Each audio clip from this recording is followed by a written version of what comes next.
Hi, this is Lisa from Monarch Butterfly Land Saving Society. I wanted to talk a little bit about the nature of the growing deserts on the planet and basically the definition of desert. The definition of a desert is a place where vegetation doesn't grow, and those include the polar ice regions, the Arctic and Antarctica. It includes the urban areas, the concrete cities, and obviously it includes the hot and cold deserts where there is barren soils and where vegetation is not prevalent. One of the major reasons that there's so much desert on the planet, I thought it was about deforestation and cutting down trees so that there could be products that people need, because so much comes from trees, like medicines and plastic and asphalt and resin and rubber, an incredible amount of products. And that is a big reason why there are growing deserts, because people are taking down the trees. But I think the main reason that they take down the trees is to increase the number of acres on the earth where people can grow food and where people can farm and cultivate the land.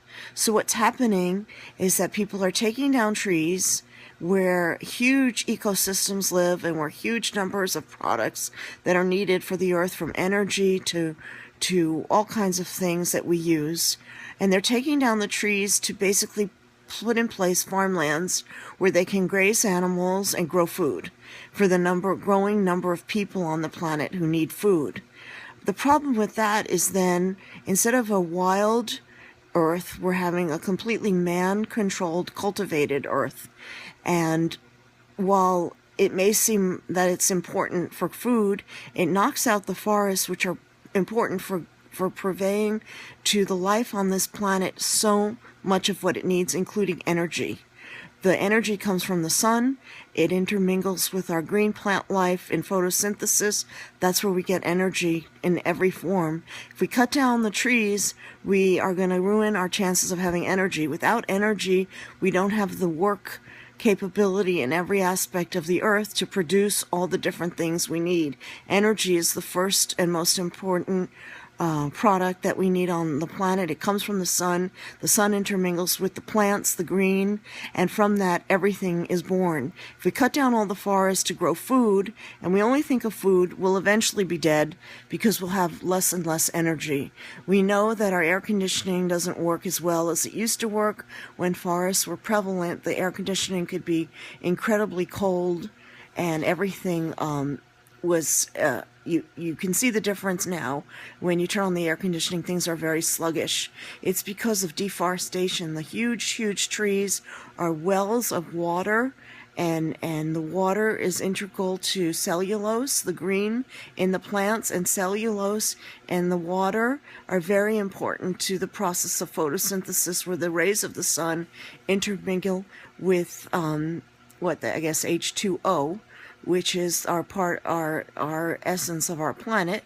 And without all that happening, the energy level or production of energy on the planet is so much less. Food sustainability is impossible without energy. So it makes no sense to cut down all the trees, create farmlands where we can all be sure we're going to have something to eat, if we're ruining our energy. Energy is what gives us the ability to get up and move and do our work, and it's the same with the trees and the plants and the fish and the animals, and everything on earth needs energy to move. Natural energy to keep our bodies going, and then energy obviously to keep our workplaces going and machinery running and cars going and things like that, and our air conditioning cooling and our computers going. So people who cut down trees and then create huge forests so they can grow food are really ruining the life of the planet. The food may last and seem plentiful for a while, but eventually without energy it makes no sense to have all that food.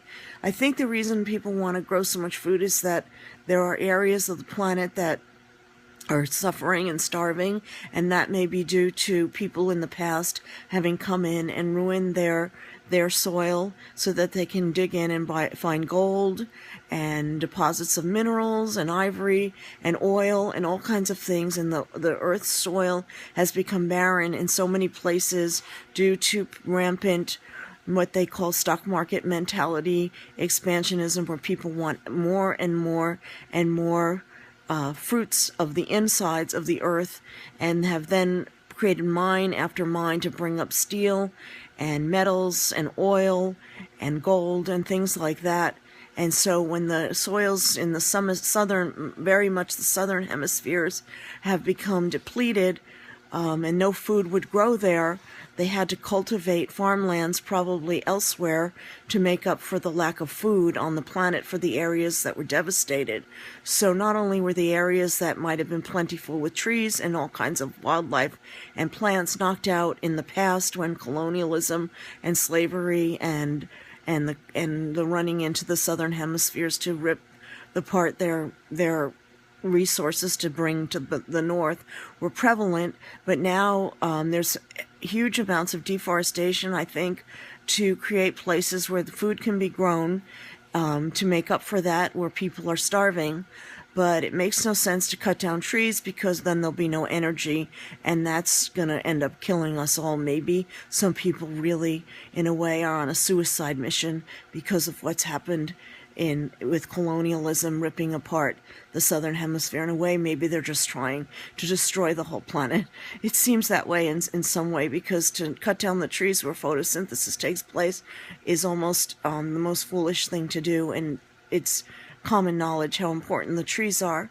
I would think that growing food is not as important as keeping the forests up, and that people should think of other ways to sustain food growth on the planet. And to do, the soil must always rest. If you force food to grow where it was once, say, a forest, eventually the soil will get tired, and you've got to let it rest, and it needs a long winter to regenerate and hibernate. And the things that suffer throughout this all the most are the insects, the fish, and the animals, because the fish and the animals forage in the wild part of the earth, which is becoming less and less prevalent. And with the cities and the farmlands and the barren areas and the deserts and the polar regions, the animals are hard put to find any place to find food for themselves. And if we keep ripping up the forests where they live and find their food and all the vegetation in other areas that they find food, and then in favor of that grow our own food, and put pesticides on it so they can't eat of that food, the animals and insects, which are very important to cleansing the soil and procreating the seeds and knowing what to do to keep the ecosystems going, will just die. So not only will we lose the energy that's necessary for the trees, with the trees, interaction with them to keep going, and we'll lose the animal kingdom because we don't allow them to eat our food. We put pesticides on it, and we're ripping the earth up every minute to grow more food than maybe we need. Our food supermarkets on every corner in every town are brimming with so much food. It's almost an anomaly. Why is there so much food in every town if you consider every supermarket shelf in every single town, and how much is there every day and how much is there every time you go in? Where does it all go? It doesn't seem to ever deplete. It just keeps coming out of the earth, and yet the animals are being extinct, the deserts are growing, the trees are coming down, and eventually this big phantasma of food in all our supermarkets may come to an end, and people have to consider all the fruits of the earth coming up to meet the needs of the growing and overpopulated population of man. But what's happening with the animals and the insects and the birds and the bees, which are so important? It's almost up to man now to turn around and use the food from the supermarkets and feed the animal kingdom, but then they become more and more domesticated. In a sense, their instincts need to be in place, and they need to be living in the wilds to keep our earth going the way it needs to be. It's a wild planet, and it shouldn't be a totally cultivated planet. I think the overpopulation of the human race may be something that is, if unchecked, will cause incredible devastation, because I don't think the earth is necessarily supposed to be 100% cultivated for man. It should be left a decent amount of it, at least 50% wild, for the animals. And what people need to talk about is how to keep the forests coming and then to be left alone, to never be taken down again, how the farmlands have to be curtailed and enough food has to be cultivated somehow without ripping up the earth even more, how the areas that were traditionally ripped up, especially Africa, and now we're seeing Australia and of course South America, how those parts can be regenerated. And the only way is with the animal kingdom, and the animals need energy, and it's just a vicious cycle. The thing to do is to consider the animals, the insects, and the pollinators who know how to put the earth back together, and the needs of energy for all life to keep moving and do the work to keep the planet going. And I hope that people will consider that overpopulation is a bad thing, and people might start writing and speaking about the need to consider not necessarily having or having some rules in place in their families as far as that, and also not going into the forest anymore and cutting down the trees, which we need for energy, and also figuring out how to grow food for everyone. But there really seems to be, in my mind, no problem with food. We talk about food sustainability, but when you look at all the supermarkets in every corner of the world brimming with food, or at least the rich part of the world, I guess maybe the poor parts of the world don't have that, then it doesn't seem like food sustainability is a problem. So people need to conserve more and not bring up so many fruits and vegetables and grow so much. They need to let the farmlands become wildlands in many places and let the energy come back. Those lands will be much more valuable price-wise if the wild earth is back as opposed to the cultivated earth.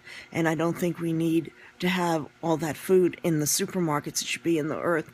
And I think part of my program of feeding and strengthening the animal kingdom is to go to the supermarkets with, I hope to get an IRS-sanctioned nonprofit status and get donations of food from the supermarkets every month, if not every week, and then use it to cultivate the wildlife and give it back to the earth, because all seed, fruits, and vegetables can be used to feed birds and bees and butterflies and gophers, and it should be taken to the wildlife sanctuaries, especially where there are forest fires, and food should be put down there so the animals can come back and procreate the land and bring back the soil and strengthen our forests and bring back our possibility of always having enough energy on the planet.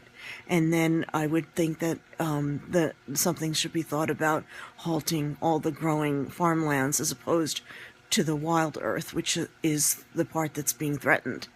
That's my opinion, and it does seem dire and negative, but if people think about it and put their prayers into that kind of thing, maybe it will change. Thank you.